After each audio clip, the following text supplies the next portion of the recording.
Hello everyone, this is John Mark Johnson Jr. again, host of Relationship and Truth, and today I'm going to be responding to a comment that I received on one of my YouTube channel videos.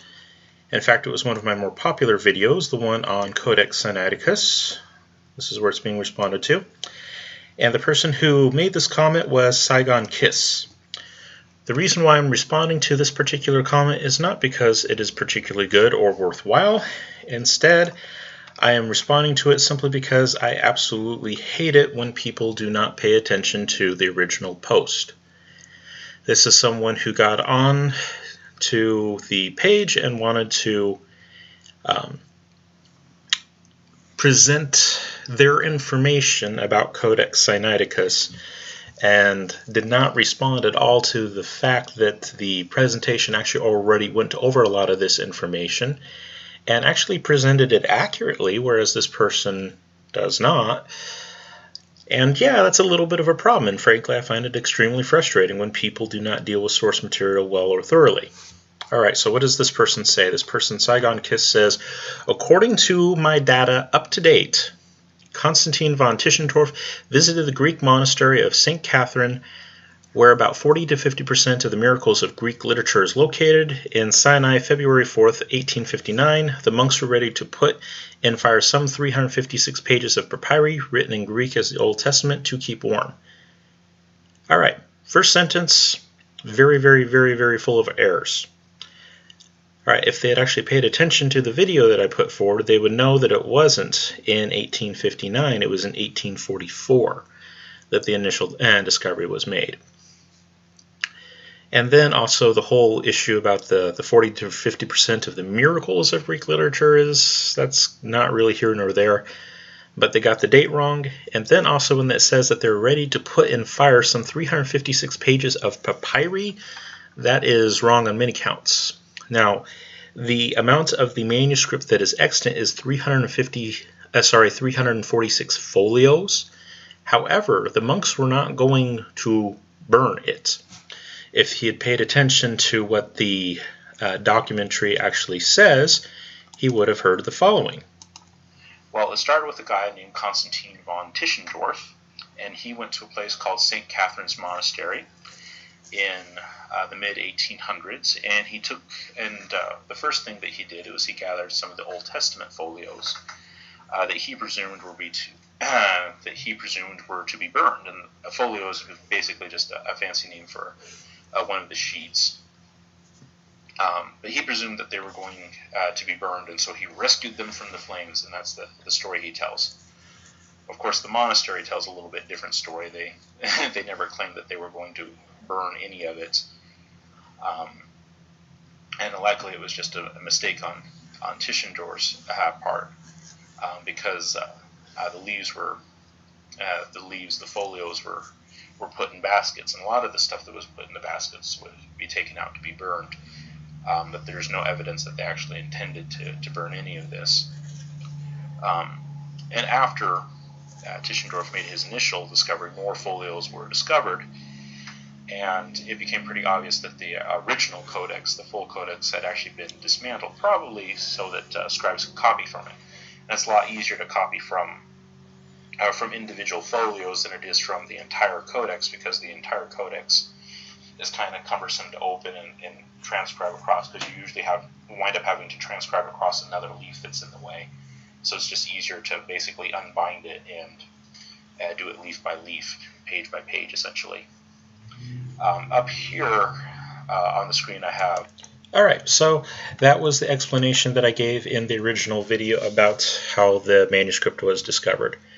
There were some loose leaves, because it had been dismantled and pieces fall out and whatnot, that had been set aside in baskets, but there's no indication that the scribes were actually intending to burn them. And when they got to the main portion of Codex Sinaiticus, which is the intact New Testament, that had actually been set aside and preserved in a red cloth. It was very much so a part of the library's collection. They obviously had no intention of burning it. They were preserving it, quite the opposite. And then also, Codex Sinaiticus is a vellum manuscript. It is not a papyri manuscript. Then, like I said, it's 356 folios, which is a sheet which would usually be folded a certain number of times and all that. It's not individual pages. So, yeah, first sentence, very incorrect on a lot of details. Got the date wrong, got whether or not it was papyri wrong. It was not 346 pages, it's 346 folios. And then, were they actually burning this thing? Did they intend to burn Codex Sinaiticus? No, there's no solid evidence of that other than Constantine von Tischendorf's basically false association of the baskets with things that were going to be burned. All right, and then Saigon Kiss goes on and says those pages were the copy of the first Bible from Eusebius Pamphili, Greek, later dated to about 370 AD, which is the oldest copy on New Testament. All right, the second statement here also has some problems. First of all, we do not know who particularly was responsible for creating this codex. People who studied the codex actually noticed that there's multiple hands involved, multiple scribes involved at various stages, and so it obviously was not the work of one person, so it could not have been directly from Eusebius. Now, Eusebius does describe some Bibles that were being made in his time frame that would be in keeping with, say, Codex Sinaiticus and Codex Vaticanus, but they were not directly his, and they were not anything that he directly created or anything like that. And then the date is a little bit off. Most people who date the Codex wouldn't put it past 360 AD. They usually give it a range of around 330 to 360 AD. So this date is a little bit late, but it's not as far off as some of the other things he says is, so I'll overlook that.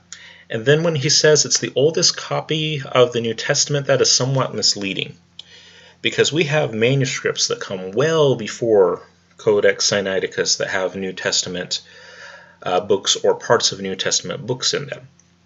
What Saigon Kiss is referring to here, and I don't know if he knows that he's referring to this or not, he is referring to the compilation of these books. That is earlier in history, and in fact throughout the majority of Christian history, the books of the Bible were usually kept separately. They would usually have smaller collections, so they would have a small collection of the Gospels over here, and they'd have a small collection of, say, Paul's writings over here, and a small collection of the Catholic epistles, which are epistles like James, 1st and 2nd and 3rd John. Those kinds of epistles would get their own little category, and then you'd have various compilations from the Old Testament as well. They would usually have a bunch of separate collections because it was a lot easier to work with. At the time, these were all handwritten manuscripts, of course, and so if you want to make a handwritten manuscript of the entire Bible, it's going to be huge. And so most people didn't do that. That was something that would, of course, take incredible time, also incredible money and whatnot, and early on people just didn't have those kinds of resources, and they didn't want to have to lug this big heavy thing around. And so they made smaller books that were just subsets. And the smaller ones were easier to manage, easier to carry around, etc., etc. And so they would usually go with the smaller collections. Codex Sinaiticus is actually an odd codex in that originally it contained all of the Old Testament and the New Testament. It's been worn out with time, and some parts have fallen out and those kinds of things. So it doesn't have all of the Old Testament anymore, but it still has all of the New Testament.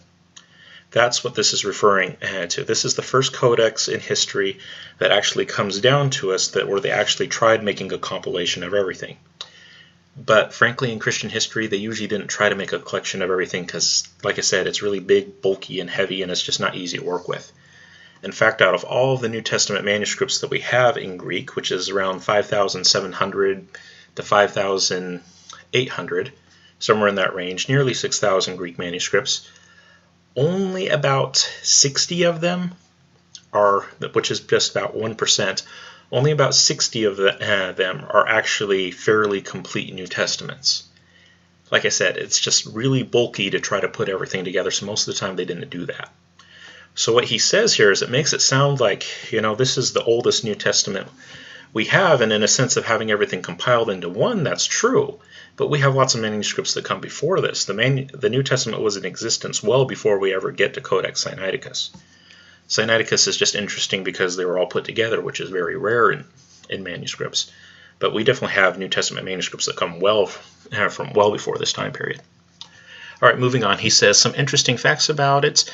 It has only the Gospel of Mark on the Codex. There are no letters of Paul on the Codex. This is just an outright lie. Again, if he had actually watched the video, he would have seen this part where I actually list those books and those documents that are contained in the Codex Sinaiticus, and he would have heard this specifically regarding the New Testament.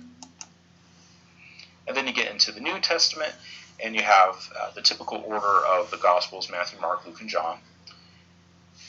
And most of the early church fathers would argue that this is the historical order, that Matthew was written first, and then Mark, and then Luke, and then John. And the early church fathers were pretty consistent on this. However, modern people have made the claim that Mark was actually written first, and it essentially just comes down to the fact that it's shorter, and people think that the gospel story developed as time went on, and so they put Mark first just because it's shorter, but there really is no external evidence to corroborate that. It's a very modern idea, and frankly a very secular idea. If we stick with the Christian records, then Matthew should go first. And then you have the Pauline epistles, and I highlighted Hebrews in purple because whoever put together Codex Sinaiticus very obviously thinks that Hebrews is a part of the Pauline epistles. All right, so that is what I said regarding the New Testament, specifically regarding the Gospels and the Pauline epistles, both of which are in the Codex. So it doesn't have only the Gospel of Mark. It has all four of them, and I presented that in the video. And if you want to look it up well, you can say secular, but just any independent source you want to, you can. Take, for example, CodexSinaiticus.org. It's a website in which they have put up all of the manuscript. The entire manuscript has been digitized, put on CodexSinaiticus.org, and you can look up every single passage that the manuscript contains. And you will find that it contains Matthew, Mark, Luke, and John, and it also has every single one of the Pauline epistles, including the letter to the Hebrews, which the compilers of the Codex obviously thought was Pauline, in so much as they put it smack dab in the middle of the Pauline epistles. So, what Saigon Kiss says here is just flat out wrong. So what are some interesting facts about it? Well, it's more interesting that Saigon manages to completely miss what was actually said in the video itself and didn't actually bother to check and see if that was actually true.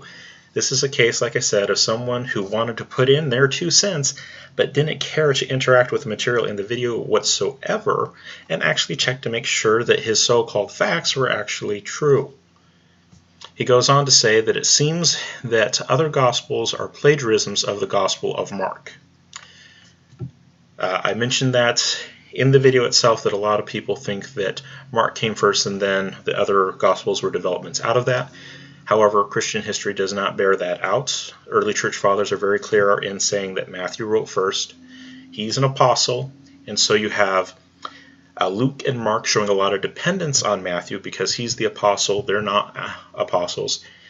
They are scripture writers, but they're not apostles. And so they show a lot of dependence on Matthew. And then you have John who comes along, and he is an apostle, and he writes a gospel that is very different from all of the other ones.